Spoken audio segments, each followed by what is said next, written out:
Bonjour et bienvenue sur Projet Libre. Je m'appelle Walid Nou, je suis tombé dans la marmite du logiciel libre il y a plus de 20 ans. Que vous soyez libriste confirmé ou néophyte, venez découvrir avec moi les portraits des femmes et des hommes qui font du logiciel libre. Communauté, modèle économique, contribution, vous dit tout.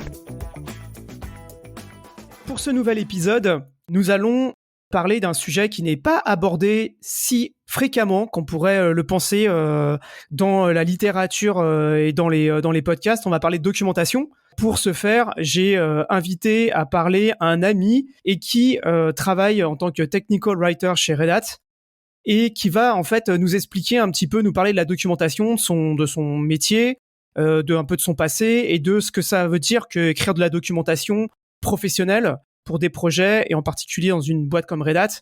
Et après, on pourra prendre un petit peu ça et généraliser, regarder qu'est-ce que ça veut dire écrire de la documentation maintenant. Alors Fabrice, écoute, merci beaucoup d'abord et j'espère que tu vas bien. Oui, ça va bien, merci de me recevoir. Ça fait très plaisir de te entendre et de te voir alors qu'on est maintenant plus dans la même ville depuis longtemps. On s'est connus alors qu'on habitait tous les deux à Bruxelles. Il a fallu qu'on aille sur un salon à Paris pour s'apercevoir qu'on habitait à 2 rues d'écart à Bruxelles, ce qui était quand même assez cocasse. Première question, est-ce que tu pourrais te présenter, Fabrice, et nous parler un peu de ton parcours ? Je m'appelle Fabrice, je suis un Français exilé en Belgique qui travaille pour une boîte américaine qui a une petite fille belge et une femme à moitié britannique et à moitié allemande. Donc en fait, je suis je suis un Européen citoyen du monde, hein, on va dire ça d'abord. Je pense que c'est ça le truc le plus intéressant. Que je faisais des études d'histoire quand j'ai entendu parler des logiciels libres et de Linux et de Wikipédia et je crois que tout a commencé à ce moment-là, à un moment où je me suis dit que bah oui, à l'université on nous dit la connaissance c'est un bien commun, mais on fait beaucoup de choses pour mettre des barrières dans tout ça. Je sais pas, j'ai glissé dedans à ce moment-là, ça s'est fait comme ça. Comment quelqu'un qui avait pas utilisé d'ordinateur de toute sa vie commence à passer des nuits à essayer d'installer Linux et j'ai mis un mois avant de trouver la commande halt pour éteindre l'ordinateur. Donc voilà, j'ai commencé avec des trucs démarrer un ordinateur, ça mettait une demi-heure parce que le petit Linux il devait rechecker ses disques parce que je l'avais pas arrêté comme il faut. Donc je suis pas parti avec les avec les meilleures cartes en main quoi. Mais j'ai appris et je me suis accroché et voilà, à force d'apprendre, ça a fini par devenir aussi un travail.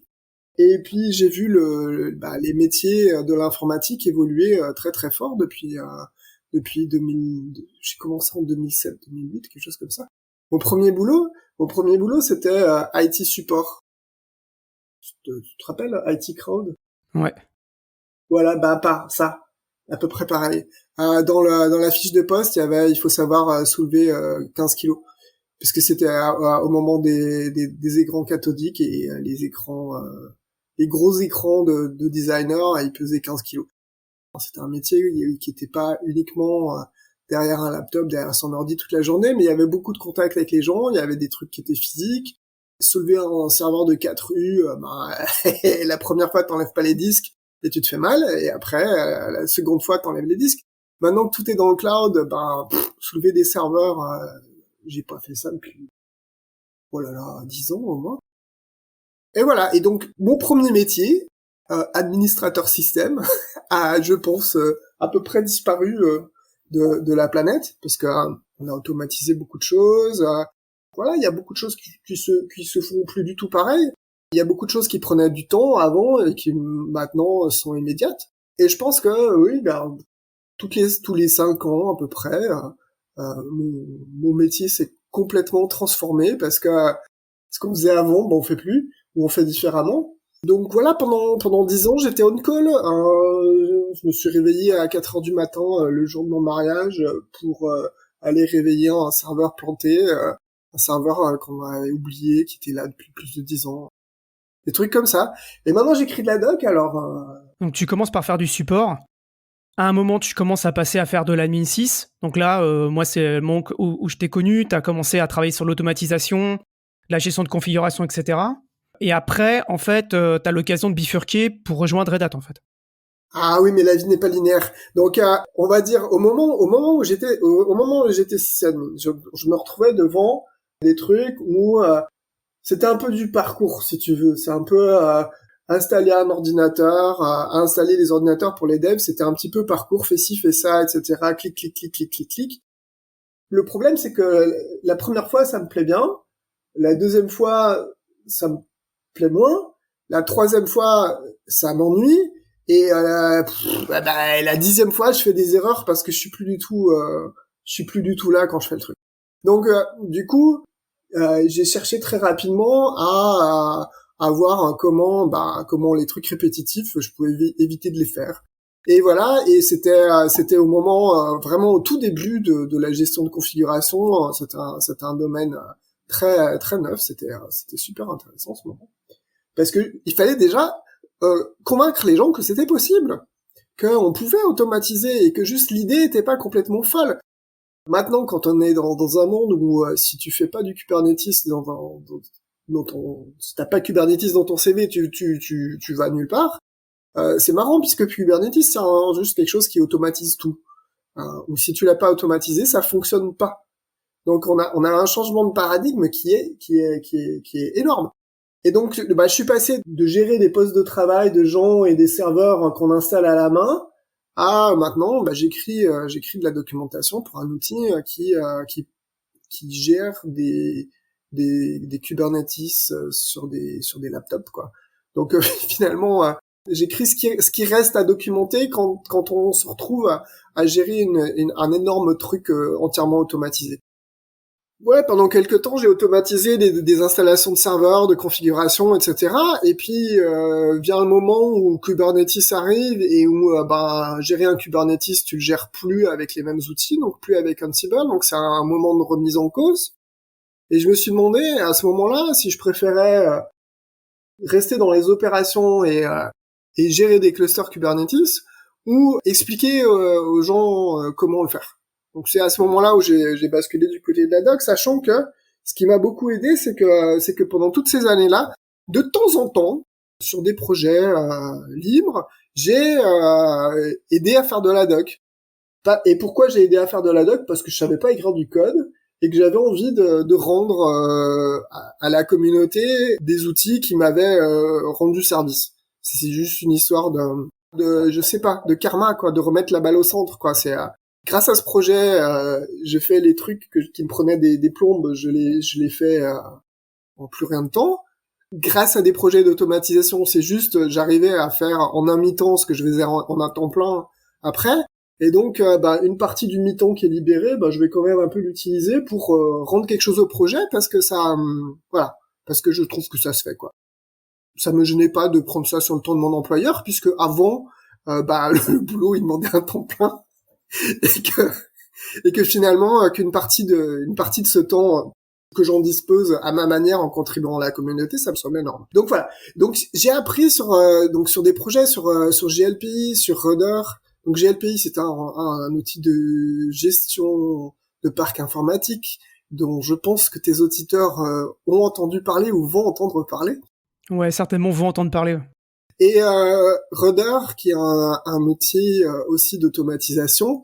Je pense que tu les as reçus ou que tu vas les recevoir aussi. J'espère bien, plus tard aussi. Pour Rudder, c'est mon premier vrai boulot de technical writer pendant un été ou entre deux boulots. Tout ça m'a permis de prouver à mon employeur actuel Red Hat que je pourrais être un bon writer. Et après, je suis arrivé là-dedans et c'était pas du tout comme je pensais. C'est quoi un technical writer en fait? Qu'est-ce qu'on entend par technical writer? J'ai mis 3 ans ou 4 ans à me poser la question en fait, à me reposer la question à chaque fois différemment et à essayer de comprendre parce que c'est pas du tout ce que je pensais. Pour moi, l'informatique, c'est d'abord les outils Unix, les man pages, les commandes en ligne, et puis une documentation sur un site web avec un wiki. C'est essentiellement la documentation de référence, en fait. C'est ça que j'ai le plus utilisé. En fait, la documentation de référence, c'est une documentation qui est écrite par les développeurs, qui est très très proche du code, les technical writers, ils vont pas vraiment toucher à celle-là, quoi. C'est les développeurs, ils vont faire ça bien. Et on leur fait confiance. Enfin, en tout cas, chez Red Hat, cette partie-là, elle est faite par les développeurs, et les technical writers, en fait, ils s'y touchent pas.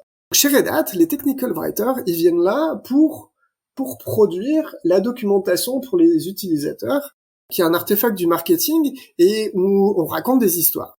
On veut raconter des histoires, finalement.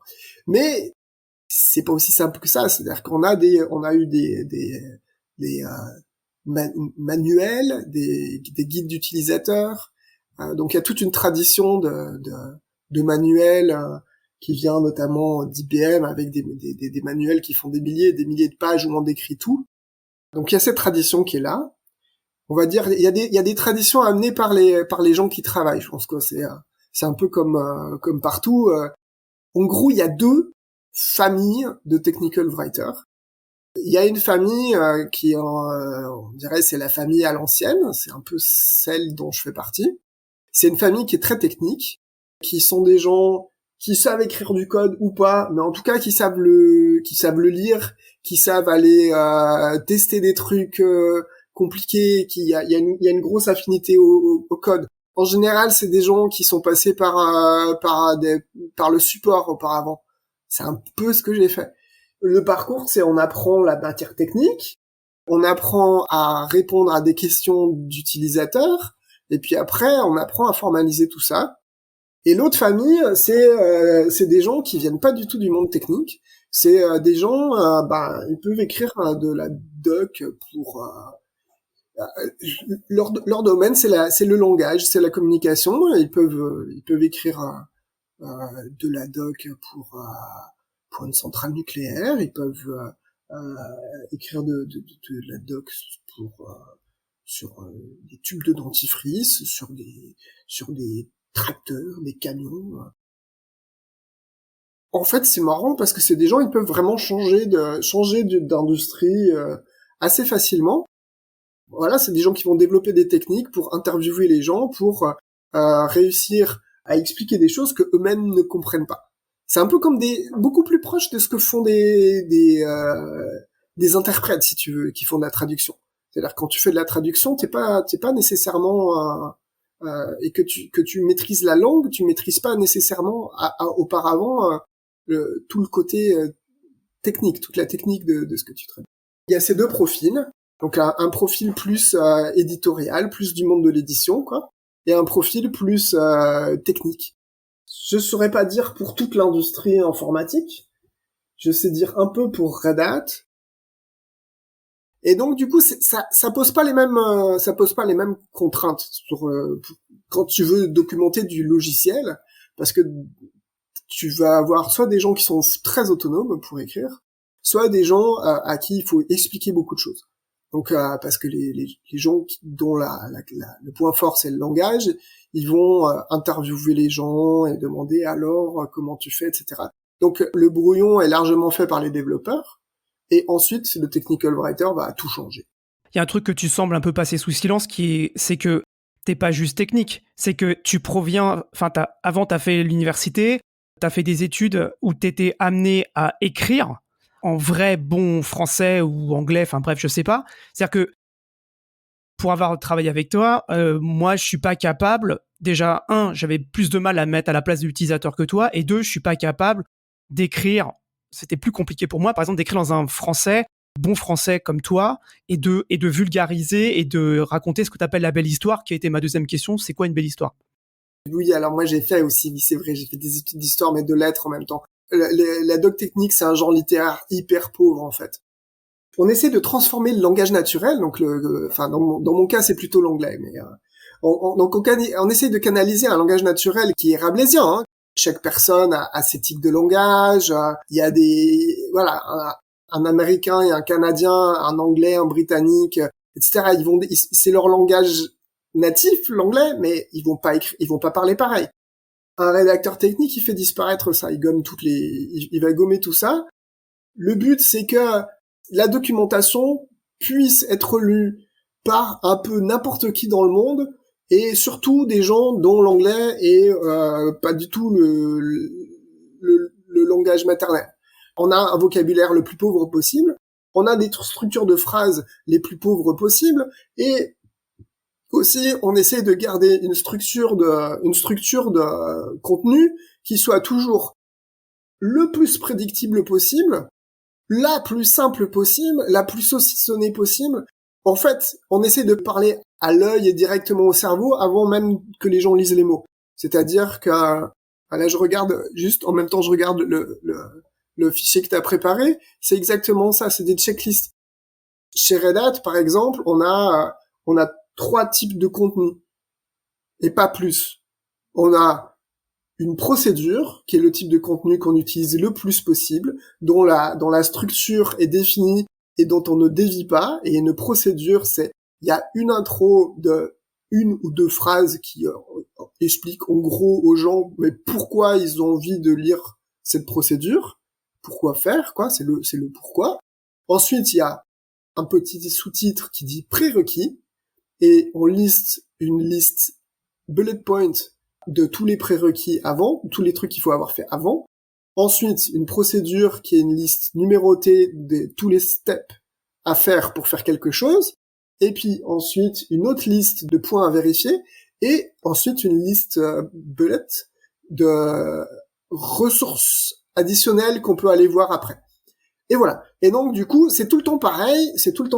Donc, un utilisateur, il sait que déjà que il va avoir son information là. Donc il y a ce truc là. C'est d'une pauvreté horrible, mais on n'est pas là pour faire des trucs on n'est pas là pour faire de la création. C'est exactement l'inverse de la création littéraire par exemple. Donc on a un type qui est comme ça, un type de contenu qui est à une documentation de référence, mais que je sais pas, sur un projet, il va y avoir une documentation de référence et 25 procédures. Et des concepts qui sont pareils, qui sont un chapitre, on explique les 3 concepts sur le projet et basta quoi. Donc il y a juste les concepts et les références qui sont un peu plus libres dans la forme, mais le gros du truc c'est ça. Quand on prend une procédure qui est écrite par un brouillon qui est écrit par un développeur par exemple, il y a de fortes chances qu'il reste pas une seule ligne de ce qui était là au début. Parce que on met tout ça dans un ordre logique pour pas que des informations arrivent en cours de route. Donc ça c'est hyper important. Les prérequis on les balance en prérequis. Les phrases on les simplifie, c'est sujet, verbe, complément, point. Voilà.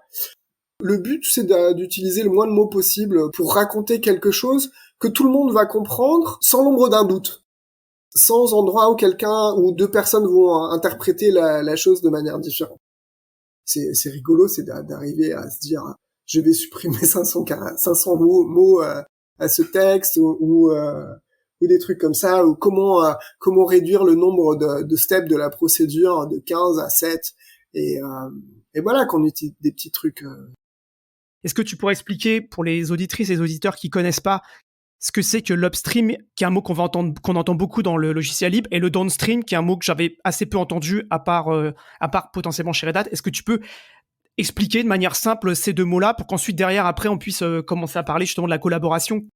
Ok, alors ça c'est une manière assez particulière c'est le business model de Red Hat. La manière dont Red Hat fonctionne, c'est fonctionner donc avec des projets qui sont upstream, c'est-à-dire c'est les projets qui sont les projets open source, et que on va retrouver je pense sur GitHub essentiellement, GitLab très peu quoi. C'est marrant parce que chez nous GitLab c'est plus les repositories downstream, donc les repositories pour les produits et qui sont dans le VPN et donc auxquels des gens extérieurs à la boîte n'ont pas accès. Donc on va à partir d'un projet upstream, on va fabriquer un produit downstream. Et downstream, c'est juste créer à partir de upstream. C'est juste la métaphore de la source. Hein. Open source, une source, elle vient de la source. Donc upstream, elle vient de quand c'est un ruisseau, quoi. Et downstream, si tu descends et tu vas retrouver le fleuve, quoi. Sur les projets sur lesquels tu bosses, tu as toujours un upstream qui est le projet open source et un downstream qui est le produit commercial Red Hat. Exception, le projet aussi, pour l'instant, on n'a pas de downstream.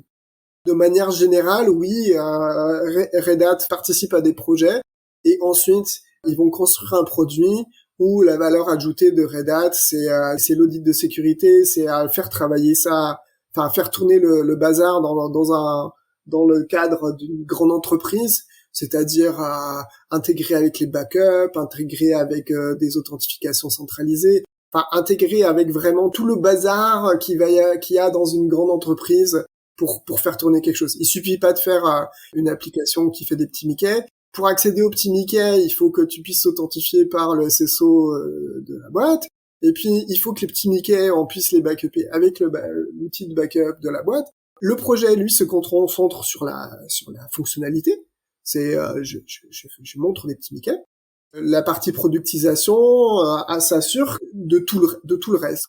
Donc, tout ce qui est sécurité, gestion des patchs de sécurité, etc. Tout le delivery vers le client aussi, hein, c'est packagé et c'est plus facile à installer. Ça a un impact sur les projets à chaque fois, hein, c'est que un projet qui va son petit bonhomme de chemin juste à faire des features, quand il doit être productisé, transformé en produit, ça ralentit beaucoup le développement parce que il faut vérifier que ça et ça et ça c'est compatible. Je suis sur un projet là maintenant qui s'appelle Podman Desktop. On cherche à aller vraiment très très vite. Et on n'a pas de produit. C'est entièrement communautaire. C'est assez rare, mais pas complètement rare chez Red Hat, parce que si on pense bien, Ansible, c'est l'outil d'automatisation qui a tué tous les autres outils d'automatisation. Red Hat a mis beaucoup de temps à voir comment transformer ça en produit. Est-ce que tu peux citer, j'allais dire, une ou deux références upstream versus downstream dans le cadre de Red Hat, en fait? La distribution Linux Fedora, c'est l'upstream de la distribution Red Hat Enterprise Linux. Pour les gens qui sont dans le monde Linux, ça c'est peut-être le plus évident. Ça s'est encore complexifié puisque CentOS était un downstream de Red Hat. Il reprenait la distribution de Red Hat et il la repackageait en libre. C'est-à-dire que ça faisait upstream, downstream et ça retournait à upstream. Red Hat a retourné ça dans le même sens que le reste, c'est-à-dire que maintenant CentOS est plus un upstream qu'un downstream. Kubernetes, c'est l'upstream pour OpenShift. Qu'est-ce que fait Red Hat? C'est on rajoute par-dessus Kubernetes tout ce qui est sécurité et tout ce qui est nécessaire pour faire fonctionner Kubernetes dans le monde de l'entreprise. Ce qui fait que de manière générale, un container qui va marcher sur Docker, sur Podman, sur un container engine, qui va ensuite fonctionner sur Kubernetes, bah ça va se vautrer sur OpenShift. Les prérequis de sécurité pour faire tourner des choses sur OpenShift monte la barre assez haut. Voilà. Quand tu es technical writer, comment tu t'intègres dans les projets en fait? Quelle est ta relation avec les développeurs, les gens du marketing? Quelle est ta relation avec les communautés? Ça dépend beaucoup comment on organise le flux de la documentation. C'est-à-dire, est-ce qu'on met une équipe de writers upstream et une équipe de writers downstream et puis en fait il se passe pas la soupe quoi. C'est un peu ce qui se passe entre Fedora et RHEL. C'est beaucoup le cas d'avoir des trucs où le passage des deux ne se fait pas. Ou tu choisis de faire la documentation dans le projet upstream, donc comme ça elle est visible dès GitHub, quoi. Tu vas sur GitHub, tu vois la documentation sur GitHub, t'as la documentation complète. Ça c'est Ansible, AWX, il y a beaucoup de projets comme ça. Mais c'est quand même pas la règle chez Red Hat. C'est plus compliqué techniquement. Il faut avoir la pipeline qui permet de transformer ta documentation upstream avec les noms le nom du projet, par exemple, en une documentation downstream où c'est plus le nom du projet, c'est le nom du produit. Faut avoir des trucs solides pour faire ça. On fait des trucs bien, quoi. Il y a des projets qui font des trucs bien. On a la chance, c'est un super projet qui s'appelle Antora. Antora qui est un outil de gestion de contenu, de documentation fait en ASCII-Doc. Il y a ASCII-Doc, le langage, qui est un langage de markup comparable à Markdown ou à Restructured Text, quoi. Juste l'aspect du langage. Après, on a ASCII-Doctor, l'implémentation dans plusieurs langages de quelque chose qui sait transformer ce markup en autre chose, du HTML, du PDF, du EPUB, des slides. Et ensuite, Antora, qui est un projet qui permet de faire un vrai site de doc. C'est-à-dire faire un vrai site de doc avec une navigation. Donc ça va gérer la navigation, ça va gérer les liens, ça va gérer les versions, ça va gérer le fait qu'on va chercher des bouts de doc dans du code, où le contenu est écrit à des endroits différents, mais qu'on veut les publier tous au même endroit. C'est un outil magnifique. Enfin, pour moi, c'est très comparable à Ansible, à faire des playbooks, parce que on assemble des trucs qui viennent de partout. On arrive à avoir des pipelines assez complexes et qui font des belles choses. C'est-à-dire que on peut avoir en 5 minutes le contenu émergé sur le projet upstream. Il est publié directement sur la documentation upstream. On va dire toutes les nuits ou même au moment du commit, le contenu arrive dans le produit. Donc voilà, on peut être tech writer et faire de l'automatisation. En fait, c'est ça qui est rigolo. T'as fait il y a pas très longtemps une conférence au FOSDEM sur le sujet. Je mettrai le lien dans tous les cas dans les commentaires. Si je comprends bien, tu prends tes connaissances en gestion de configuration et en automatisation et t'as appliqué ça à la doc. Pour l'instant, j'aide pas mal mes collègues, donc il y a des gens qui veulent faire pareil. Hein, en tout cas, c'est un exemple. C'est pas le seul projet où ça arrive. Ce qui a peut-être été différent sur mes projets, c'est que c'est le technical writer qui a fait le boulot et c'est pas des devs. Il y a des extensions pour Antora qui sont arrivées il y a 1 an et donc on a commencé à les utiliser quand elles étaient pas sorties du four. Hein, donc voilà, on a utilisé vraiment des trucs très très nouveaux. Dan Allen, le gourou de Antora, il bosse pour des boîtes qui ont des grosses docs et des gros besoins, quoi. Il est arrivé à faire un truc assez génial, c'est que il a un boulot de développeur de logiciels, de documentation, il fait tout. Il a développé les specs, il a développé l'interpréteur de base, il a développé tous les outils autour. C'est juste impressionnant de le voir travailler, de le voir aussi gérer la communauté, parce que il est très présent pour répondre à la communauté des utilisateurs. Ce mec est une bête, c'est incroyable. Et quand on compare ça au bazar que c'est côté Markdown, il y a pas photo, quoi. Le Markdown tout nu avec rien d'autre, on fait pas grand chose. Tous les gens qui utilisent du Markdown, ils rajoutent des extensions par-dessus, ceci, cela. Il y a des flavors de Markdown à n'en plus finir. Pour l'instant, c'est en train de se reconcentrer sur un truc qui s'appelle MDX, Extended Markdown, qui, en gros, on essaye de reprendre ce que Skidoc fait depuis des plombes et de le mettre dans Markdown. Mon projet actuel, c'est du Markdown et je suis pas hyper fan. Mais les développeurs adorent. Donc là, en fait, en gros, ton passé dans l'automatisation influe direct sur tes capacités à automatiser la doc. Et ça, c'est assez intéressant. Mais pour ceux qui veulent en savoir plus, je pense que la conférence du FOSDEM, elle explique ça très bien. Il y a un truc quand on a préparé qui m'a beaucoup intéressé, c'est l'évolution de la documentation. Ce que tu me disais quand on a commencé, c'est bah oui, mais en fait, ce qu'il faut comprendre, c'est que la documentation au tout départ des projets libres, c'était fait par les développeurs parce que les développeurs, bah en fait, en gros, c'était des gens qui sortaient de grandes universités, etc. Et en fait, ils avaient le niveau. Et leurs utilisateurs aussi. Ces trucs-là, ça vaut toujours la peine de faire des parallèles avec d'autres inventions, genre par exemple la lecture. Prends la lecture au Moyen-Âge. La lecture au Moyen-Âge, il y a très peu de gens qui savent lire, il y a très peu de gens qui savent écrire. Tout ce qui est écrit est fondamentalement écrit pour des gens qui a le même niveau d'éducation que la personne qui écrit. Ça donne des trucs complexes. On n'a pas de Picsou Magazine. On n'a pas ce genre de truc-là. C'est quelque chose qu'on va retrouver dans de l'iconographie, qu'on va retrouver dans la peinture, dans d'autres trucs, quoi. Mais qu'on va pas retrouver dans l'écriture. Pour l'informatique, c'est pareil. On a commencé à avoir des gens qui étaient tous d'énormes universités, qui ont un parcours universitaire de minimum 10 ans avant de s'occuper d'informatique. Donc c'est des gens, ils ont du vocabulaire, ils ont une capacité d'énonciation et d'énoncer des choses complexes qui est très forte. Mais ils parlent aussi à des gens qui ont du vocabulaire et qui ont une capacité à comprendre des choses complexes.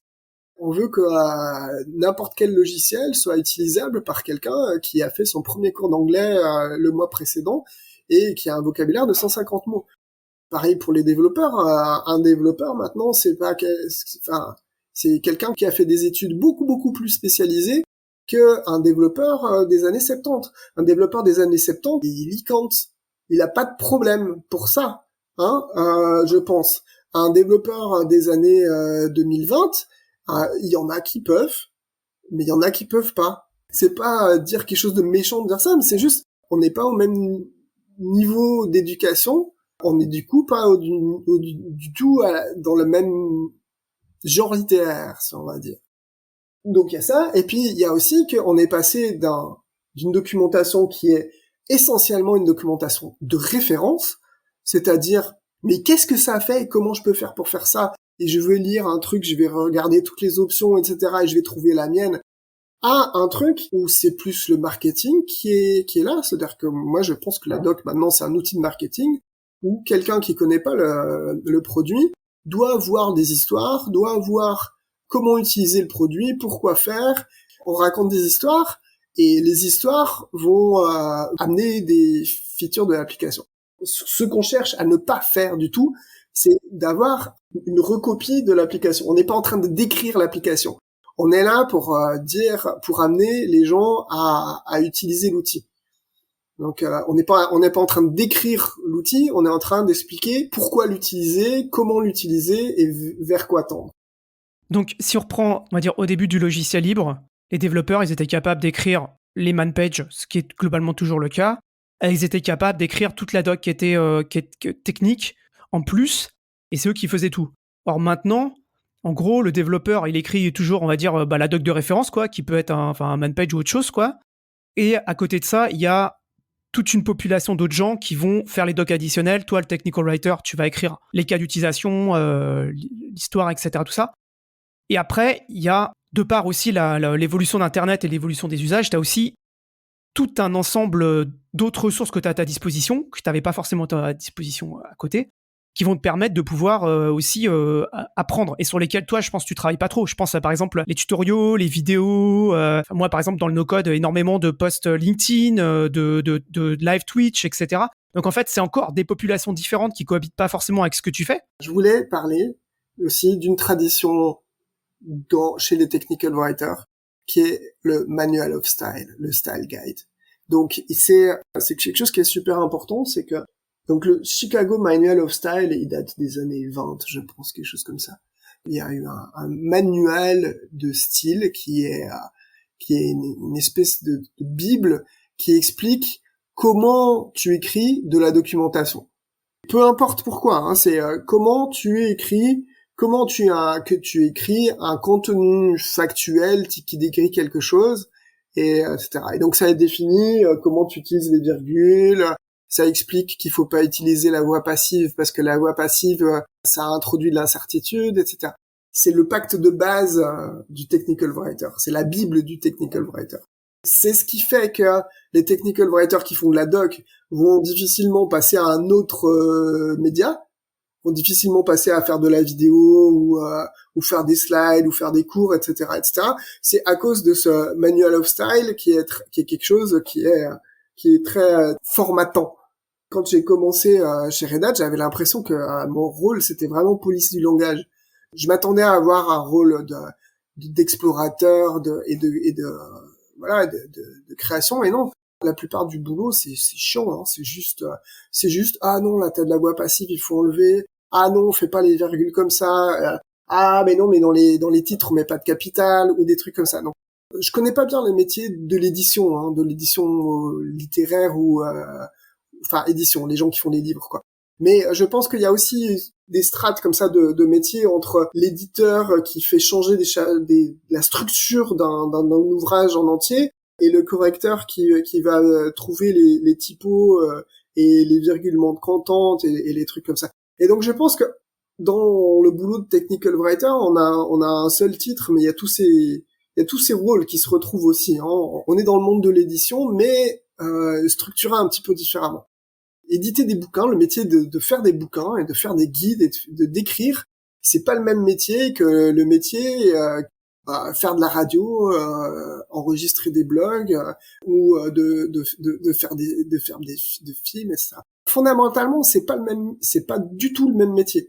Et ça demande pas de maîtriser la même chose. Ça demande pas de maîtriser le langage écrit et le langage oral, c'est pas les mêmes codes. Je sais que cet exercice, par exemple, là, de participer à un blog, pour moi, c'est un truc, c'est entièrement différent de mon quotidien. En fait, en gros, je te fais un parallèle avec il y a quelques années, on a monté avec d'autres personnes une boîte, on fabriquait des patins à roulettes. Tout ce qui concernait la communication et le marketing, tout ça c'était intégré. C'est-à-dire que tu pouvais pas communiquer sur un médium si tu communiquais pas sur un autre, et comprendre qu'est-ce que tu allais sortir à quel moment et comment tu allais parler. de ton produit sur tel média versus tel autre, c'était pas la même chose, etc.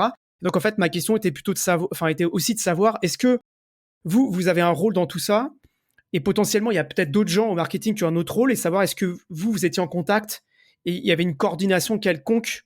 On va dire, il y a des docs, ça serait bien qu'ils soient prêts pour des releases, par exemple, des trucs comme ça. On est comme des encyclopédistes face aux journalistes, en fait.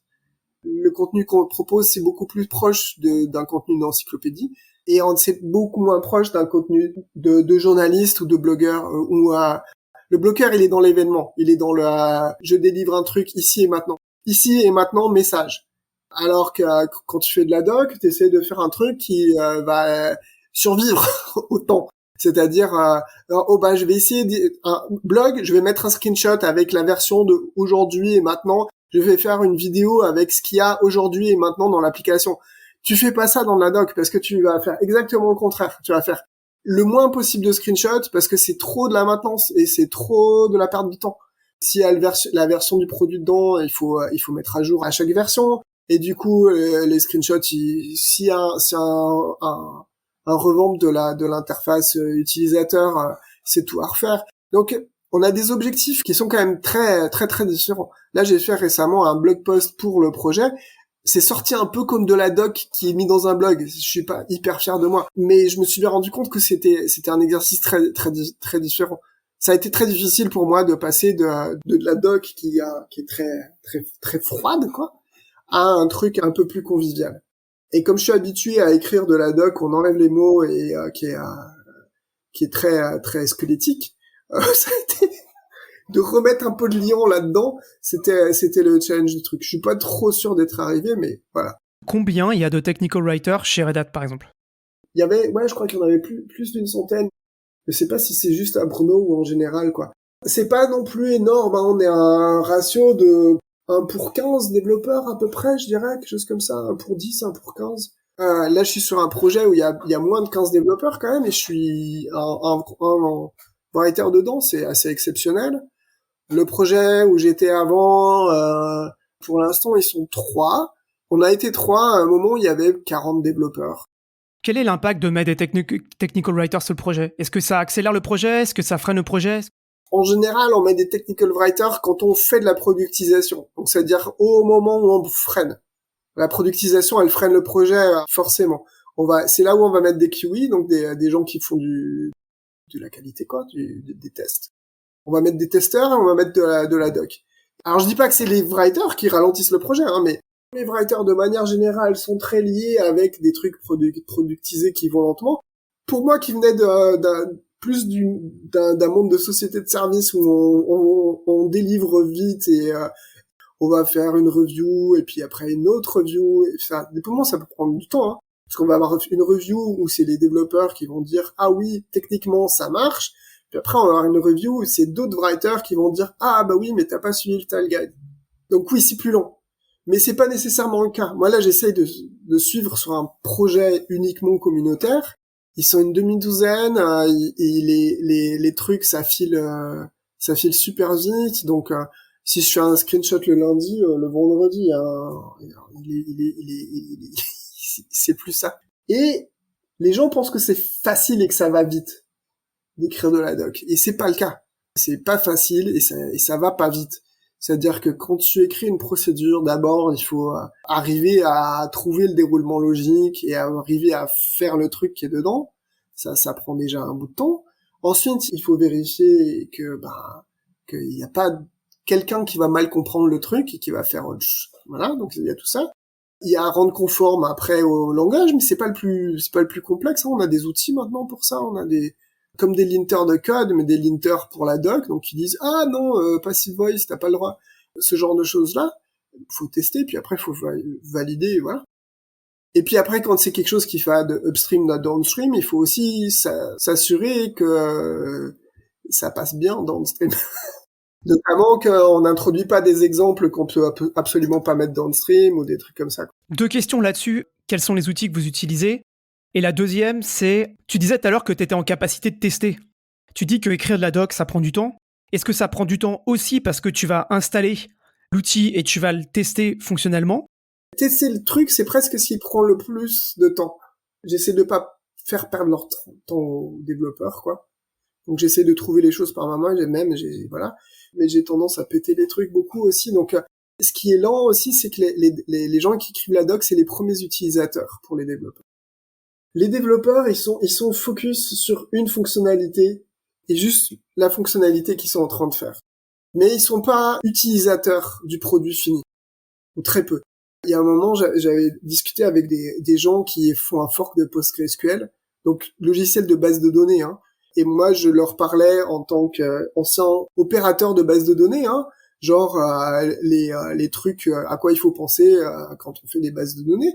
À un moment, donc un développeur qui écrit du code pour faire de la base de données depuis 20 ans, 25 ans. Et à un moment, la conversation a tourné court parce qu'il me dit, non, mais moi, j'ai jamais été opérateur d'un gros serveur de base de données. Je vois pas de quoi tu parles. Donc voilà. Donc les writers sont les premiers utilisateurs. En général, quand on utilise, c'est pour aller documenter une feature qui est nouvelle. En général, on documente une feature un petit peu pas très mature, quoi. Donc on voit les trucs qui font mal, quoi. Donc on fait ah oui, mais regarde dans quel cas ça marche pas, etc. Donc il y a aussi toute une partie, en tout cas moi c'est comment moi je fais mon boulot, quoi. Il y a toute une partie qui est remontée les informations sur les trucs qui vont pas. Et alors après il y a est-ce que j'ouvre des tickets sur GitHub ou est-ce que j'envoie des trucs sur la messagerie instantanée, qu'est-ce qui va le mieux, ça dépend de la relation avec l'équipe, avec les développeurs, etc. Moi, je suis pour le Agile Manifesto de version early 2000, hein, Individuals and Interaction, Before Processes and Tools. Donc, le travail, c'est d'abord des gens, c'est d'abord des interactions. Ensuite, on met en place des process et des outils, mais c'est pas les process et les outils qui sont importants. Je pense que ça, c'est vachement important pour quelqu'un qui fait de l'automatisation aussi, de savoir que c'est pas les tools qui sont importants, c'est les gens. Et justement, tu parles d'outils là. Vous utilisez quel outil? Donc là, tu parles de GitHub. Le truc important, c'est que c'est de la documentation pour des logiciels. Donc la documentation pour des logiciels, on essaie de la mettre le plus proche possible du code des développeurs. Après, il y a des débats, hein. Il y a des gens qui disent il faut un repository à part, etc. Mais de toute façon, ça va être si les développeurs ils écrivent du code et c'est dans des repositories Git, la documentation, ça va être dans des repositories Git aussi. Il n'y a pas de discussion là-dessus, quoi. Alors, mettre dans le même repository ou un repository à côté, finalement, c'est pas une grosse variation. Mais voilà, c'est dans un repository Git. Il y a un assez grand nombre de langages de markup différents, ce qu'on peut choisir, hein. Donc, pour partir des plus anciens, mais en restant dans le monde de l'open source, il y a LaTeX. Mais je pense que peu de gens vont écrire en LaTeX maintenant. LaTeX s'est fait plutôt détrôner par le XML dans les années 2000. Et pour la documentation, on a quelque chose qui s'appelle DocBook, qui est du XML pour faire de la doc. À un moment, les développeurs chez Red Hat, ils ont quand même un certain point, ils se sont dit, mais non, DocBook, ça pue, on veut pas contribuer. Il faut nous trouver autre chose pour qu'on contribue à la doc. Alors on a dit, bon bah d'accord, on va faire autre chose, et c'est comme ça que ASCII-Doc est arrivé. Vous pouvez faire du Markdown, du Restructured Text ou du ASCII-Doc.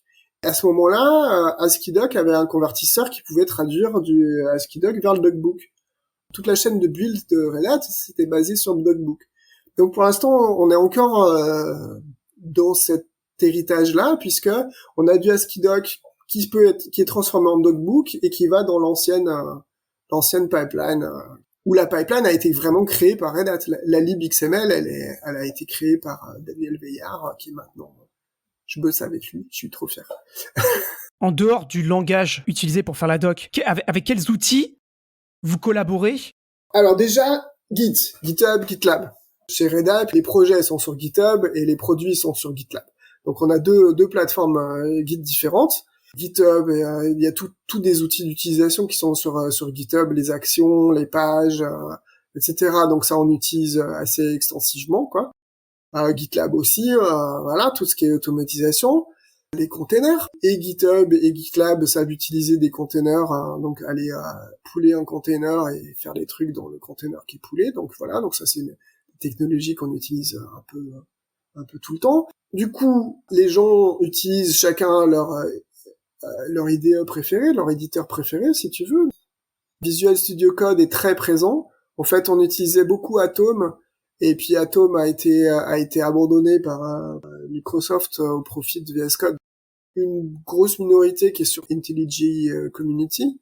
Moi, j'utilise beaucoup parce que pour l'extension pour ASCII-Doc est juste merveilleuse, quoi. Juste trop bien. Il y a des gens qui utilisent Vim, Emacs, Kate, d'autres trucs. Donc voilà. Pour tout ce qui est chat, par exemple. Je pense que maintenant la plateforme officielle c'est Slack. Pendant longtemps, on avait Slack, Google Chat, IRC en parallèle, et plus après des projets qui ont d'autres outils, genre Mattermost, Discord, voilà. Et mon projet, il est à la fois sur Discord et sur Matrix IRC. Voilà, moi j'ai arrêté au bout de 2 semaines d'utiliser Discord, j'en pouvais plus des messages de pub dedans, quoi. Les projets amènent leurs trucs.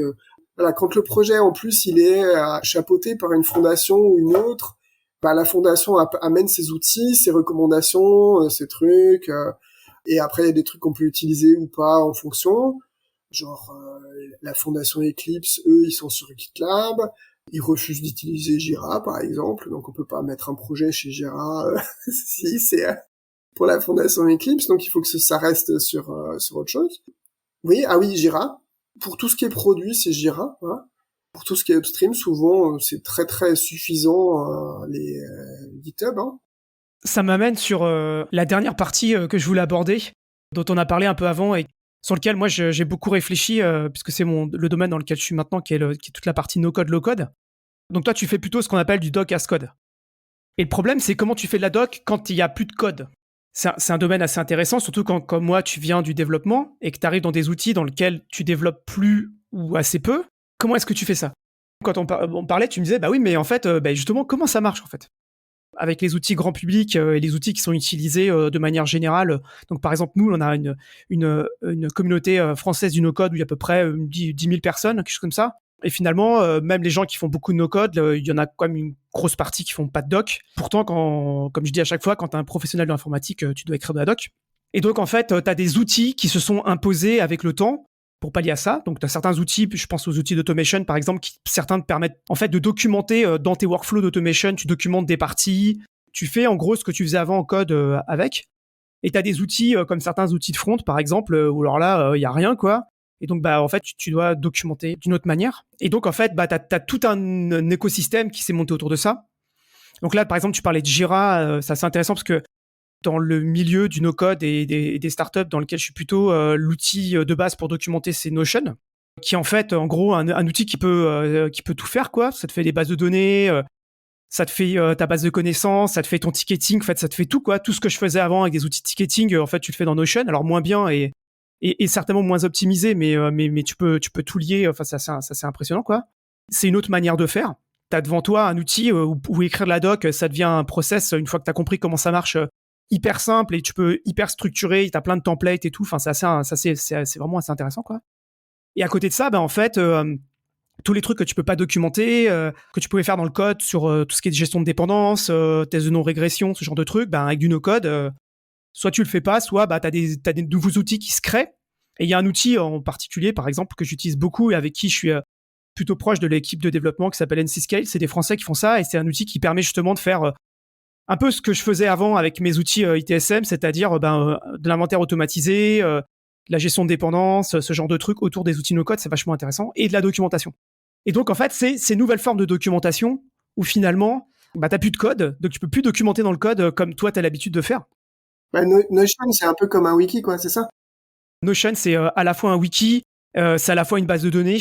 Malheureusement, c'est pas un outil libre, malheureusement, et dont l'interface utilisateur est vraiment extrêmement pensée, extrêmement logique, qui permettent de tout lier, en fait. Voilà, pour en parler à d'autres gens, en fait, ils me disaient, en gros, c'est juste Jira avec une super interface, quoi. Jira ou Confluence ? Confluence, pardon. Par exemple, si c'est comme Confluence, ce qui manque dans Confluence, c'est il n'y a pas de processus de validation du changement. En fait, je pense que la chose pourquoi on utilise Git et qui est le plus important, c'est la review, quoi. C'est la pull request, la review, et donc la validation du changement. Et c'est-à-dire que tu veux changer quelque chose et il va y avoir 5 personnes qui vont lire le changement et qui vont dire OK, c'est bon. Il y a cette idée que c'est pas tu changes, tu publies Et puis après, si c'est pas bon, on rechange. Tu proposes un changement, on vérifie, et une fois que c'est accepté, on est sûr que tout va bien.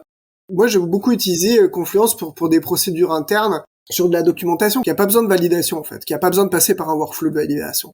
Et donc, pour ça, un outil, un wiki, Confluence, whatever, Drupal, tout système qui permet d'écrire quelque chose et de le publier, tout est bon. Il y a des préférences de gens, quoi. Il y a ce qui marche mieux, ce qui est le plus proche, ce qui est le plus proche du reste que ce que tu fais, mais tout est bon. Ce qui fait la différence, c'est à partir du moment où tu veux introduire un processus de validation. Pour les release notes, on a commencé, en fait, à introduire le fait que dans chaque ticket Jira, on a un field qui est avec le contenu des release notes. Ça fonctionnait bien tant que écrire le contenu et le valider était fait d'un jet par la même personne. Je lis ce qu'il y a dans le ticket, ou souvent c'était des tickets qu'on copiait d'ailleurs, juste qui ok, voilà, et j'écris et je fais ma phrase et c'est fait, quoi. Et j'y pense pas. 5 minutes de temps. On a passé ça ensuite à des utilisateurs qui étaient plus juniors, et du coup il y a eu besoin de validation. C'est devenu une usine à gaz parce qu'on a dû rajouter un champ pour dire draft, c'est une review, c'est validé, c'est ok, tu vois. Et donc, mais par contre, on utilise un champ de Jira qui est un champ qui n'a pas d'historique. Donc on peut regarder les logs des changements, mais c'est pas un truc qui est fait pour ça. Je suis pas le plus grand spécialiste de Notion, mais je suis pas sûr que tu aies sur notion de workflow de validation. La documentation interne et la documentation du produit que tu as construit pour les utilisateurs, c'est deux trucs différents. Je pense que les technical writers, typiquement, ils sont plus là pour aller faire ta documentation face client, quoi. La documentation interne, t'as besoin d'introduire des processus de validation à un moment où l'équipe grandit. Surtout, les degrés de seniorité changent, quoi. Il faut que la personne qui est plus junior, elle puisse changer des trucs et savoir qu'il y a quelqu'un qui va revoir derrière, et ça permet de se lancer. Moi, j'ai trouvé une application que j'aime beaucoup qui s'appelle Obsidian. Donc Obsidian, c'est ça, c'est une base de connaissances. C'est fait en Markdown avec les 2-3 extensions de Markdown qui font que tu peux faire des liens et des includes entre les fichiers. Donc c'est parfait, c'est super. Une des extensions, c'est de pouvoir mettre le contenu dans Git. Ça permet deux choses. La première chose, c'est ça permet d'avoir un historique, c'est-à-dire de voir ce qui s'est passé avant. Et la deuxième chose, ça permet d'avoir le même contenu sur ton téléphone et sur ton ordi, et de passer le contenu de l'un à l'autre sans passer par une plateforme ou par un autre truc, quoi. C'est un repository Git, quoi. Ça introduit la notion d'historique, pas vraiment la notion de validation, mais la notion d'historique dans de la doc, et tu peux voir quand ça a changé. Je sais que j'utilise de plus en plus comme mesure d'hygiène personnelle. Qu'est-ce que j'ai fait ce jour-ci? Avant qu'on raccroche le micro, un sujet que je peux pas ne pas aborder, c'est l'arrivée de l'intelligence artificielle et en fait de l'impact que ça va avoir sur certaines des publications et votre boulot. Est-ce que tu as déjà des idées, ou est-ce que tu vois déjà des choses qui sont faites, qui étaient avant faites par des humains et qui maintenant sont faites par de l'intelligence artificielle? Je trouve ça fascinant. Je pense que ce qui va arriver, on a du mal à mesurer. J'ai vu des gens qui s'amusaient à faire des punchlines pour des campagnes de marketing qui demandaient à une IA de leur générer les punchlines, et ça marchait super bien, quoi. C'est une des caractéristiques de ce truc-là, c'est que tu peux lui dire, voilà, j'ai fait un draft tout pourri, est-ce que tu peux me rendre compatible avec la Bible de comment on écrit? Et si t'as bien entraîné ton modèle, ben voilà, ça va le faire.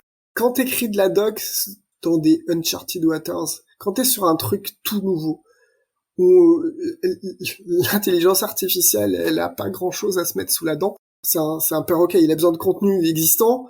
Donc quand tu écris sur quelque chose qui est fondamentalement nouveau, l'intelligence artificielle, au moins pour le moment, elle a pas grand-chose à trouver, quoi.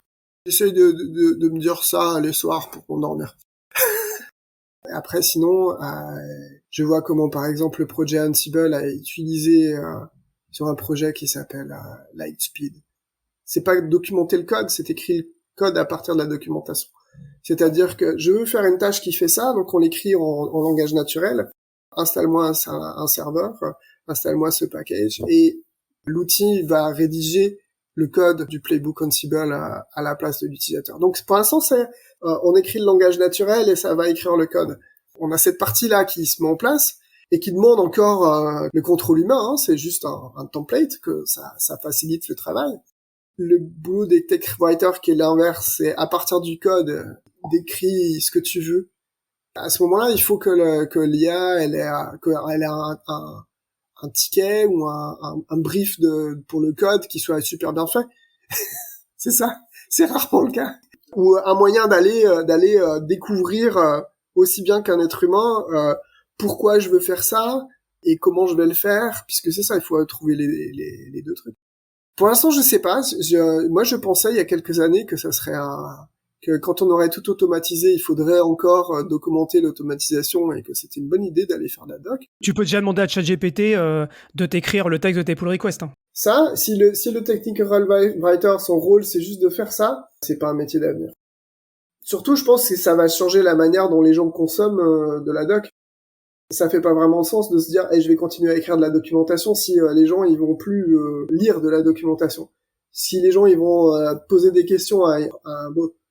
Enfin, le boulot des writers, ça va être de produire du contenu que l'intelligence artificielle va ingérer et qui va être utile à l'intelligence artificielle. Je pense que pour que ça marche bien, il faut que ce soit du contenu qui soit encore plus formaté, qui ait encore plus de métadonnées. Parce que je pense que le contenu brut, il sert pas à grand chose, hein. Pour l'instant, il y a quand même des gens qui rajoutent des métadonnées sur du contenu. Ça va se déplacer peut-être par là. Les gens qui sont plus language bound, ils vont plus se déplacer vers produire du contenu brut pour nourrir la machine. Mais voilà, mais je sais pas ce que ça va donner. Vers quoi on va, je sais pas trop. Pour finir, j'ai une traditionnelle tribune libre. Donc voilà, à toi la parole. Faites du logiciel libre, les gens, c'est bien. Contribuez au logiciel libre. Je sais pas si je suis vraiment un vieux con à dire ça ou quoi. J'ai l'impression que c'est plus les mêmes attentes pour les plus jeunes générations.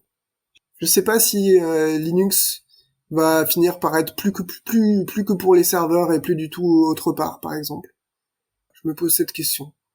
Je me demande, ce sera quoi la nouvelle révolution dans 5 ans? Puisque de toute façon, c'est tous les 5 ans que tout change. C'est quand même intéressant ce monde où tout change très vite. C'est le mot de la fin. Merci Fabrice d'avoir pris du temps pour parler de ces sujets autour de la documentation. Je pense que si ça vous a plu, bien entendu, n'hésitez pas à le partager sur les réseaux sociaux et à en parler autour de vous. À bientôt.